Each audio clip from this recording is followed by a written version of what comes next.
Hey everybody, welcome back to GG Aquatics. I'm coming to you today with a little bit of a fish room tour. I haven't done one yet. As you can see, I'm in the middle of doing some overhead wiring for the fish room here, and I'm planning on doing some renovations. I'll talk about some modifications, some changes in the fish room here, so stay tuned. Alright, so we'll start here at this first rack. It's got 40 breeder, and I've got purple emperor tetras, gold white cloud minnows, and emerald dwarf resboras, and some rust quarry cats. Now let this thing kind of just go, algae up. These are all egg scattering fish.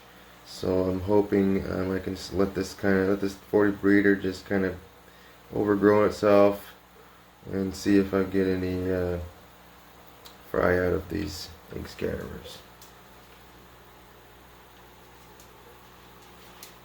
So in here I've got burrweed, anacris. I can't remember the name of that plant back there by the sponge filter. A couple kinds of crypts. There's some more of that plant back there. And then the Ludwigia, I don't know, it's that kind of pinkish plant in the center there. It is just coated in algae. What happens when you don't maintain the algae, or don't pick out the algae and just kind of let it go. So I was doing, been doing about every third week, 2 to 3 week water change, about 25%. So yeah, I don't know. I did dose this a couple times a week. Maybe that contributed to the algae explosion. Who knows? But it's lots of green. And down below here, we've got 20 long with Amica splendens.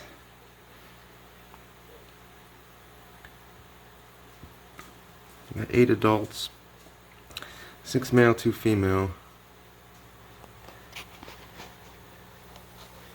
And up here in the top of this pearlweed, maybe catch a glimpse of some fry spotted earlier this week. Oh, there's one right there.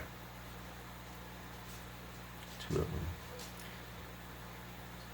I think there's about 5 or 6 of them in here.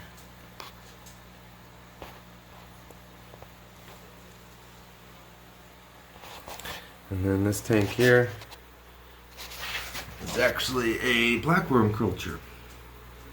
So every few days they will throw about 5 or 6 pieces of green bean in here, and those blackworms will just come out of the substrate and devour the green beans. So I'll feed these about every 3rd, 4th feeding, the quarry cats usually. Okay, we'll move on here to these stack 6 tins. The rack I made of actually just scrap wood, so it's working. First 10 up, we'll start up here. The first one, this is Neocaridina shrimp in the wild form, and I don't know.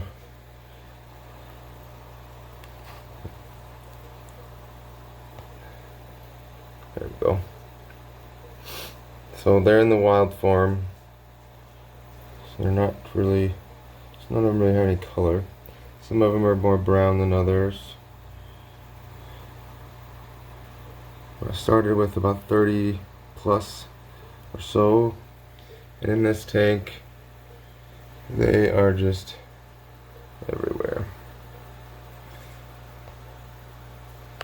So it's kind of put my clippings of algaed plants in here, and they'll eat every piece of algae off of it clean. So it's pretty nice.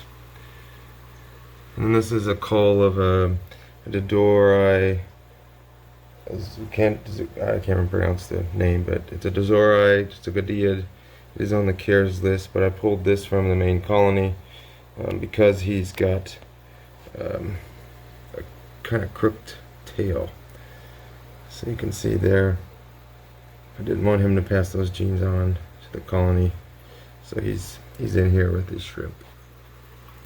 So move along to the right. These are my Gertrude rainbows, blue-eyed rainbows. They're small rainbows, rainbow fish. Got these probably about 4 months ago now, 3 or 4 months. Good little fish. So they're the only thing in here. There was some long-finned peppered corridors in here with them. When I got both of them at the same time and they QT'd in here. And they just kind of hung out.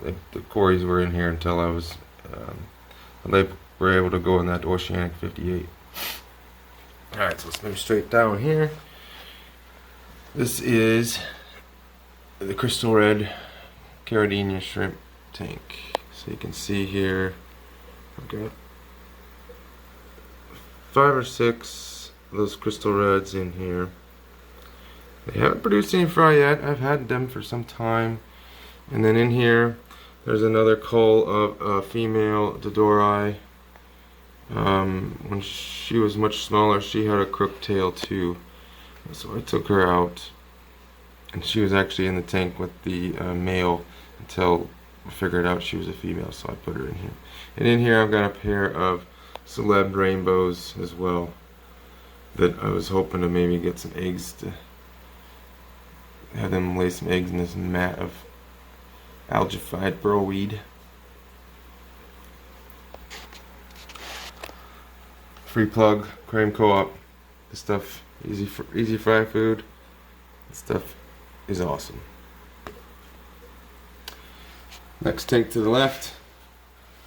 These are, oh, what the heck? I know I've got pygmy Corys in here.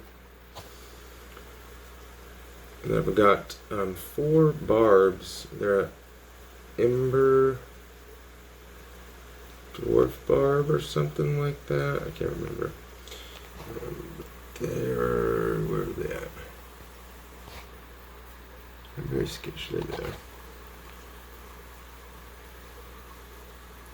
Got those from Aquatic Arts originally.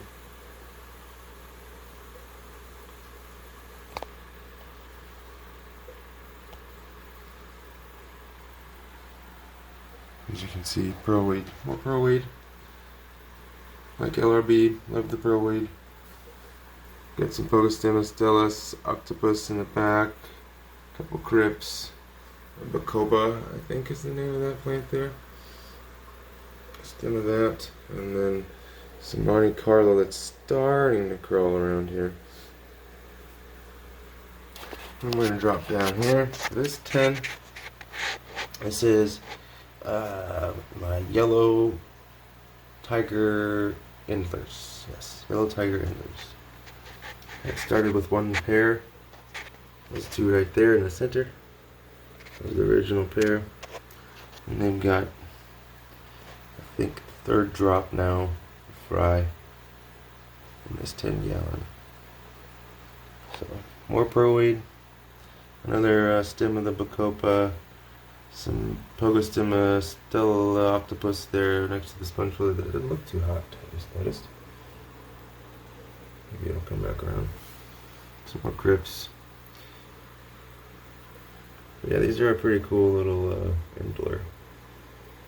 There's a maturing male here. Looks like I think the first drop fries she had. Let's see if I can get this in focus here. Here we go. Ain't gonna work. There you go. The yellow tiger inlay. He's pretty. Let's see, I got a couple males popping out here now. Okay, move on to the next one. Next one. This one's got the red neon blue-eyed rainbows. started with 7, and I'm down to 4.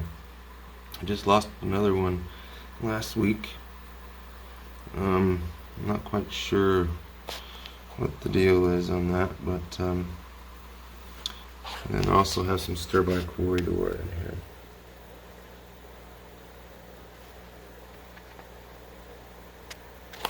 Take a good shot. Oh, sorry, bud. Have a really pretty pectoral fin, orange, peachy orange.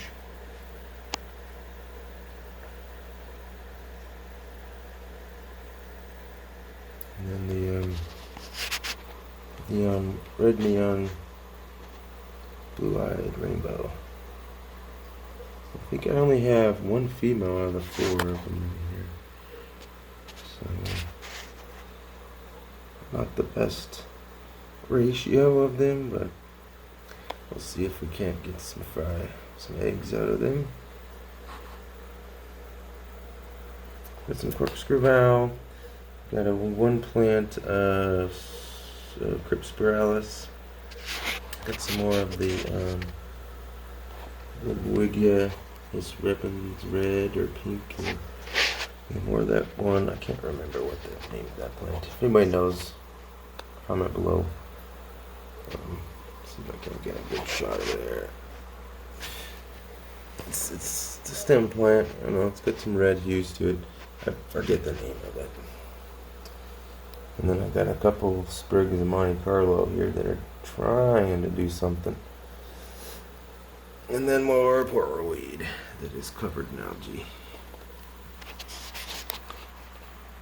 Alright, let's go to the next tank. Okay, so here's the 55-gallon Dojo loach, or also known as a weather loach. This is the male. He's every bit of 8 inches or so. And that female, I had a tape measure out here in front of the tank the other day, and she was laying right across the front of the tank, and she was 10 inches exactly. So I am hoping to get these guys to spawn.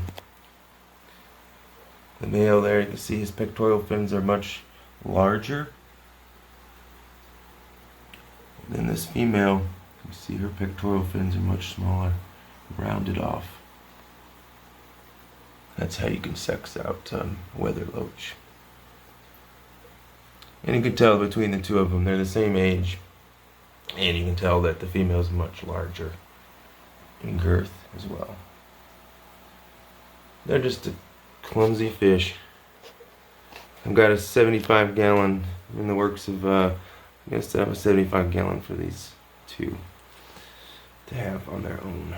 Is in here right now. I've got a couple celebs rainbows, 2 other males, and then I've got my only zebra Danio somewhere around here. I don't know where they are. There's the zebra Danio right there. And then I have a male bristlenose Plecostomus who's under that rock right there. It was a piece of cave rock. It used to come down, you know, laid across here like that. He's knocked it down, built himself a little spot underneath. There's a rock right there that was set up the same way. He knocked that over, built underneath it, chilled underneath it for the longest time, and decided to give up and went to this one. So, he's a little stinker. Down below here, I've got a 30 long, and this is my dwarf Braycox rainbows. They're very skittish in this tank because my cat likes to come up and chase them. And as you can see, I've got an explosion of snails I've got to take care of. Most of those are just regular pond snails. And there's some ram swarm snails in there too, as well. But yeah, they're all hiding in the corner. So they'll come out.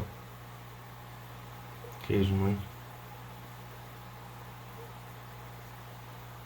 And then I've got four orange laser koi cats in here.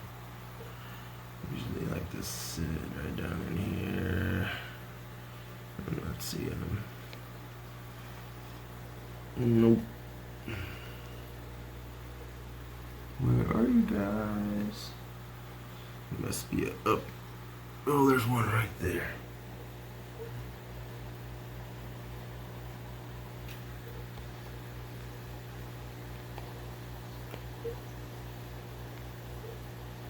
Need to clean the glass. Some algae on it.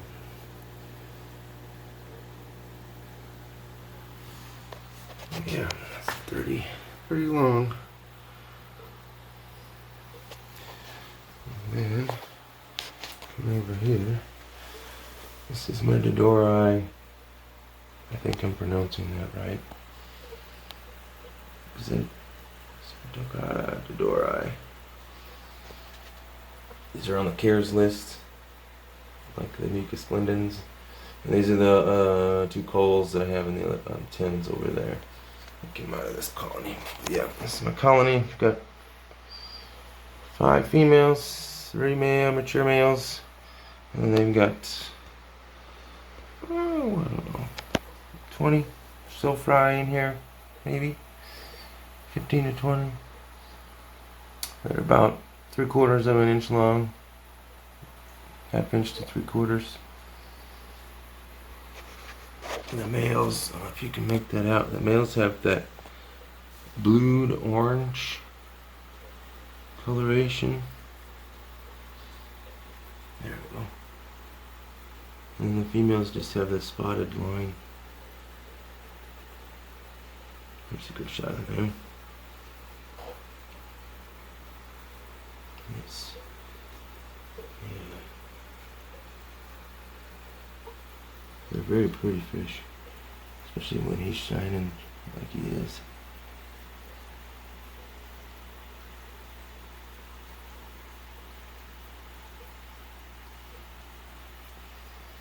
I've got some Italian Val in this tank. A red Reuben sword, maybe that's the name of that one. Might be the red melon sword. Can't remember now. A couple crypt lucens, Cryptondeti red, and Pogostemus stella octopus, which I've got this guy. Some hedge trimmed down, and it's got lots of back growth. Growth is a lot smaller on these plants here. This was a second-hand 29-gallon. That's why the haze is in the back. I couldn't scrub it off. It's on the outside, actually. I think they had a background on it at one point. Just etched, pretty much etched the glass back there. Under gravel filters. I do love under gravel filters.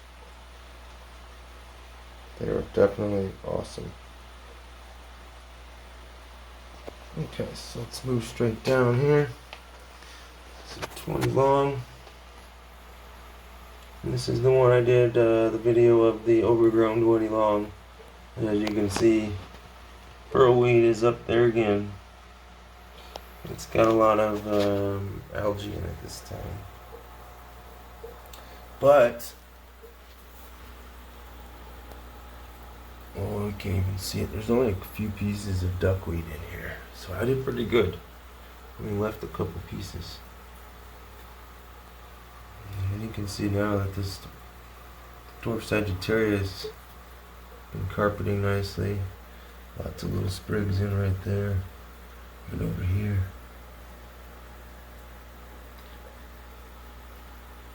Again, this has got the brilliant hatchetfish, the rummy nose rasboras, and 3 northern long nose corridors. There's one.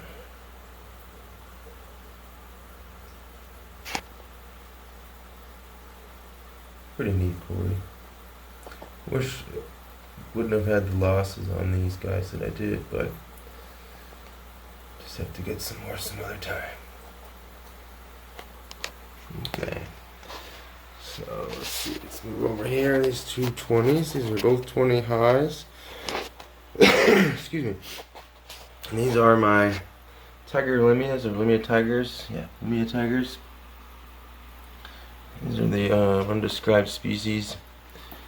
Really cool. 8 mature adults. And about a week ago, I got fry. I've spotted in here probably about 12 to 18 fry.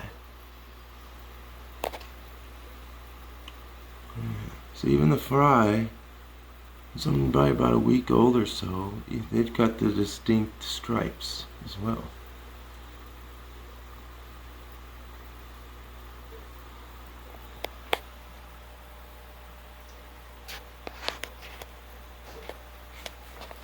And down below here is my guppy tank. It's got the orange, red cobra guppies, and there was a tuxedo guppy, and I'm getting some really cool, interesting variations here. Like that male there with the white dorsal fin. And that female's got the blue chartreuse, shiny blue color. That female's got two-tone tail. There's another female that's got coloration on her tail. But I don't know if you could tell. Look at all those fry. That's just in one corner.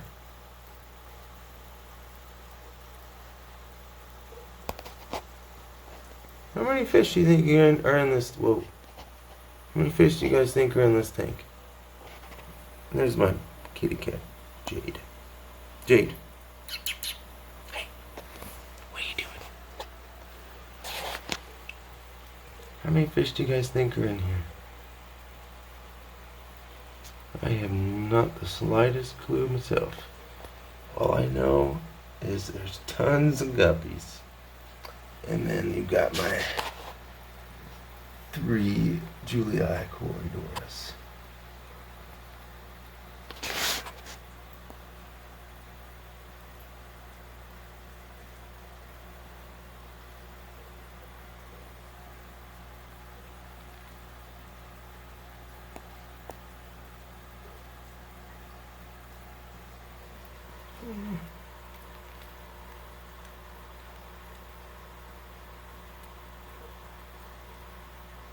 What's he doing?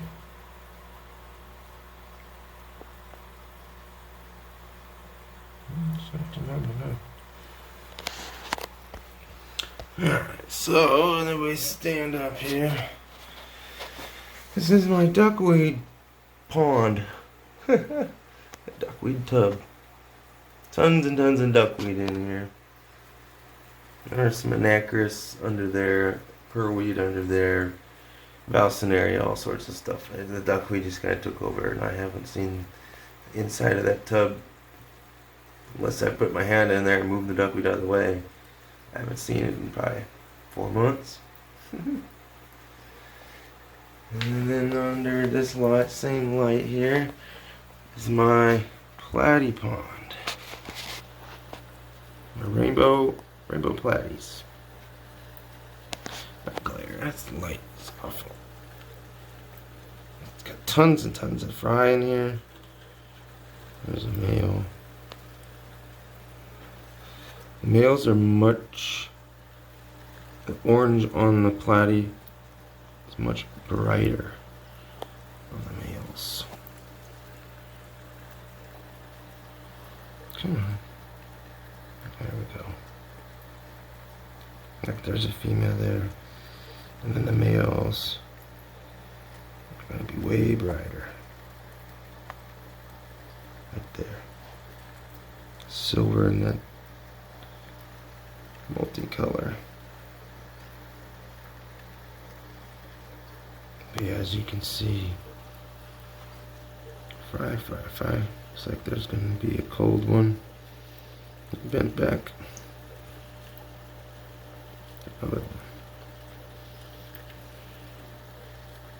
And there's just tons of fries per week.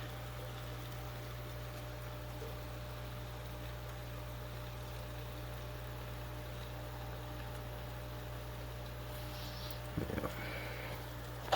Started out with only 6 of these, and I probably have, oh, I don't know, 80, 90 rainbow platy in this tub now.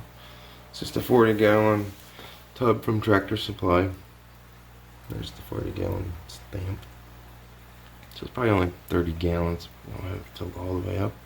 And I've got some pothos and some hydrogen. And just plastic pots. Those aren't even ceramic pots, they're just plastic pots. On some bricks to get them up. I filled it with hydrogen, planted up the couple cuttings I had with they had roots on them. This one here is just kind of bunching up, bushing out. Pull this one out of the water. Oh, stay up there. And then this one, it's grown over. Put down roots in this tub. Then it's growing up, and up. So that's every bit of, well, I'd say 5 feet long vine so far. I'm just cutting with 2 of these. Not too bad. And then I heat this space to keep the temperature, 73, 74. Just got a oil heater. And it's actually, believe it or not, it's only 600 watts when it's on this low setting. So it's a 600, 900, 1500 watt oil heater. So I've got it about midway, low setting, just 600 watts. Keeps this space here pretty nice. So I don't heat any of these tanks with an internal heater. You might have saw, and I think, yeah, these 2 10s down here, I still have heaters hanging in them, but they're not plugged in and operating. And like this flue bolt 300 watt heater is not plugged in. The only heater in here that I actually have working and plugged in is in the Tiger Limias, or Limia Tigers. They do like, the person I acquired them from, he did specify that they like the upper 70s. So I've got a preset 77, 78 heater, 50 watt heater in a 20-gallon tank. Perfect. So yeah, these are my fish room. I've got some plans here to do a double stacked 75-gallon rack. One of them is going to be for those weather loaches. And the other one, I'm going to be getting an Oscar. I had an Oscar when I was a kid, teenager, growing up. And it's been probably 15 to 18 years since I've had that Oscar. So it's time to get another one. So yeah, so I've got, let's see, 2, 4, 6, 8, 10, 12, 14 tanks in this room, and then 2 tubs. And then the other room, I've got 4 more tanks, 2 20 longs, a 55-gallon standard 55-gallon, and then the Oceanic 58. But yeah, as you can see, like I said before, I'm doing some renovations. This is a classic do as I say, don't do as I do moment. This whole fish room being powered by that outlet as far as the lights goes. Granted, these are no all LEDs, low wattage lights, and there's only one single air pump down below this stack of 10s. It's a Higer pump, and this is actually producing the air to filter, I'd say a good 80% of this room. So like one of these sponge filters is powered by it and the other one is powered by a USB air pump. And then both of these down here on it. So I got an air line coming over. But you got like this 10-gallon down here with, that's my blackworm culture. It's got a small air pump pumping in it. So you know, I've got the max on this guy and he's stretched. So I've got a Aquaneat pump that's the same pump but a different brand. It looks identical, Hager and Aquaneat internal. I mean, visually outside, case-wise, it looks the same, just different color. Same specs. So I would anticipate it's going to perform pretty close to the same. But I'm pretty happy with this Hager pump. I don't remember the exact specs right now, but it's producing this whole rack of air. Those two tanks, those two tanks, and those two tanks. And these two ponds are on their own air pump over here. So 1, 2, 3, 4, 5, 6, 7, 8, 9, 10, 11, 12. We're gonna call it 13, 14 tanks running on that one Hager pump. So impressed. I'm very impressed with that pump.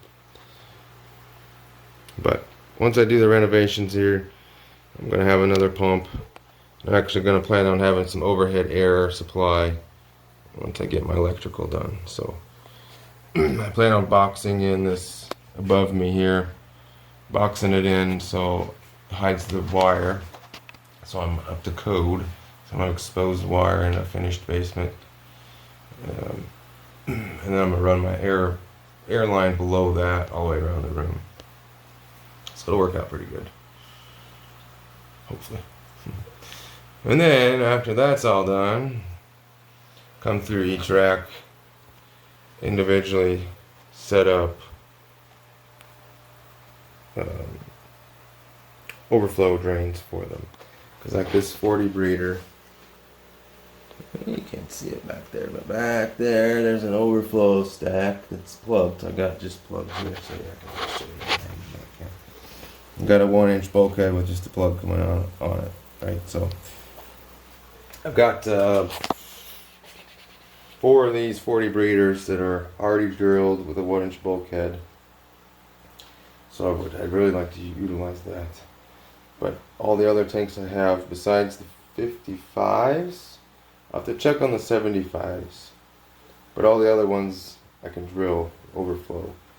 And I'm already in my basement, so I'm going to do a 2-inch drain line to the fish room coming in this bottom right corner. That 2-inch drain line is going to wrap all around the floor, all the way around. And then for starters, I'm going to do T's with standpipes coming up to the fronts of each rack. Like have a T90 and like a little standpipe right here that I can siphon directly to that standpipe and drain it. Because right now I'm running a garden hose across my basement to this sump drain. It's working, it's great. It just, you know, if I have to tote around the garden hose across, 50-foot garden hose across the basement, that's nice. That'd be nice. So if you lasted this far, watched it this far, I applaud you. It's a long one.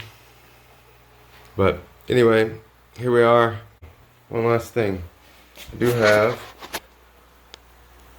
these are my micro worm cultures. Let's see if I can get a good shot of that.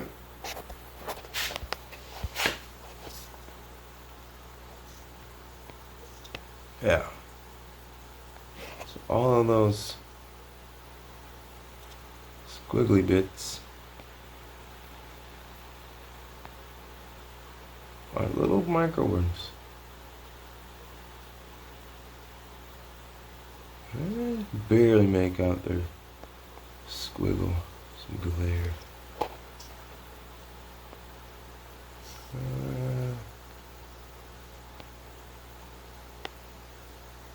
Yeah, they're tiny. But yeah, I got three cultures going right now. All of them are active for sure. And these are running the mashed potato method for keeping these. The culture I originally acquired them, they were kept in oatmeal, but the mashed potatoes are definitely less stinky than the oatmeal. Okay, so I want to thank everybody for tuning in, and if you lasted this long, I applaud you. I thank you. And here's my fish room thus far. Alright, well, appreciate everybody watching, and if you made it this far, please let me know in the comments below. If you like what you see, please like the video, and if you want to see more fish room construction potentially, and future updates on my fish room, please subscribe, hit that notification bell, all the above. Alright, everybody, thanks again. Bye bye now.